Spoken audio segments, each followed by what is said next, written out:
Yo, what's going on YouTube? It's your boy GCTV back with another video, and in this video we are going to be talking about the 10th episode of Season 8 of Walking Dead. I know I look like shit and all that. I just woke up and I gotta get this video out, so it is what it is. But yeah, hopefully you guys are having a good day so far. I'm not. I freaking woke up and realized my phone hasn't even been charging this whole time, so that's quite exciting. But we're going to talk about the plot and the critical reception. You guys know exactly how these videos go. So after Barry and Carl, Rick and Michonne gather the remaining supplies from Alexandria and abandon the community as walkers overrun it. Michonne tries to stop a fire from overtaking a gazebo Carl enjoyed, but Rick convinces her to let it go. You know, it kind of has like some sentimental value to her, but Rick's like, no, we can't be doing that. And then they're leaving another community, but thank goodness, you know, they have like the hilltop and stuff, so that's probably where they're going to be holed up for a while. Otherwise, it'll just be nomads. On the road, Rick considers what Carl told him, and from his advice, heads to see Jadis and the scavengers who had witnessed what happened to the Savior's Sanctuary. So he's actually taking his son's advice, which is kind of crazy, you know. Carl was that smart of a kid, you know, he knew exactly what he was talking about. My hair's probably really fucked up on video, but it is what it is. Meanwhile, at the sanctuary, Negan orders his men to seek out the Alexandria residents and instructs Simon to go to the scavengers with this standard offer to kill one of them to bring the rest in line, reminding him that he values the people as resources to be saved otherwise.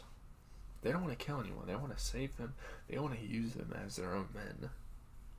They save them just to torture them, pretty much is what their thing is.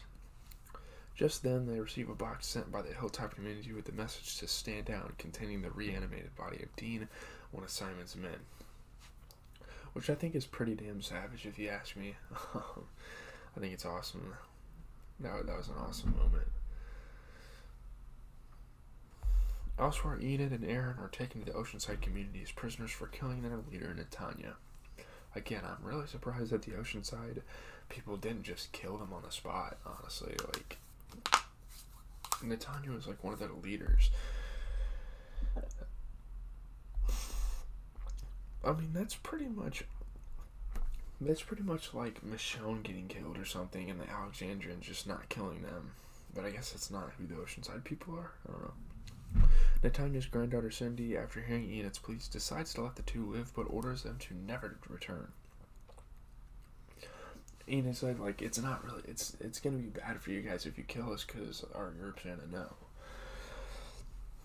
Once escorted outside Oceanside, Aaron insists Enid get back to the hilltop to let them know what happened, while he will try to go back to Oceanside and convince them to help.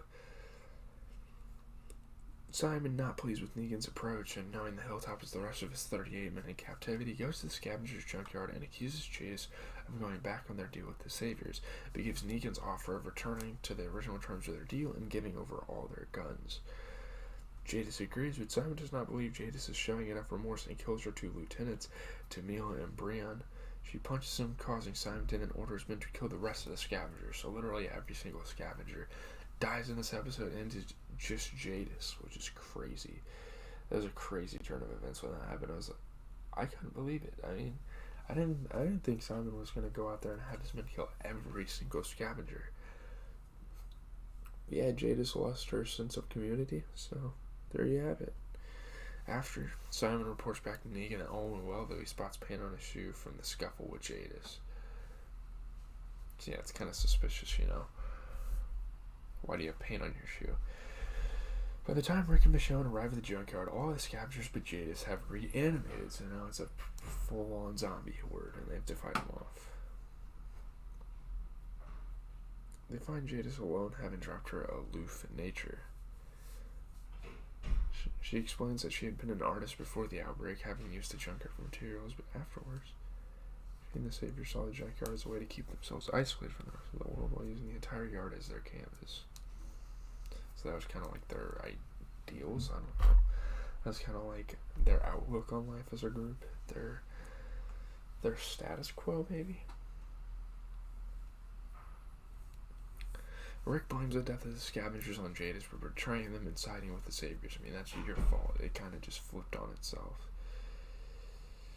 Tired of Jadis' double crosses and deeming her useless now that her entire group is dead, he decides to abandon her as he and Michonne escape, so yeah, she has to fight the zombies for herself. Jadis begs to go with them, but Rick fires a warning shot to scare her away. Jadis lures the remaining walkers to an industrial shredder to protect herself, crying as she watches her former friends be destroyed.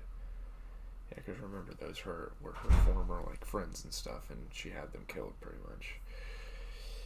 And the shredder. So, yeah. You kind of feel bad for Jadis, but at the same time, why the hell was she on the Savior's side after all of this? As they drive away, Rick explains to Michonne that he only fired a warning shot because he wanted her gone, not that he wanted her dead. Michonne believes that not wanting to kill people is what Carl was talking about before dying. Rick pulls over and takes a moment to stop and read Carl's letters by himself, including one written to Negan. And he's like, I gotta talk to Negan, you know? Because Carl, my son Carl has a letter for him, you know? Sorry if this video is very half-assed, I'm trying not to. Inclined to contact Negan over walkie-talkie, Rick decides to inform him that Carl is dead and that his son wrote a letter to Negan asking him to stop fighting. Negan receives the news and is saddened, but Rick vows to keep fighting and kill Negan. And Negan's like, wow man, when the hell will you just give up and when will you learn? This is a never-ending battle. I've been everywhere. Excuse me.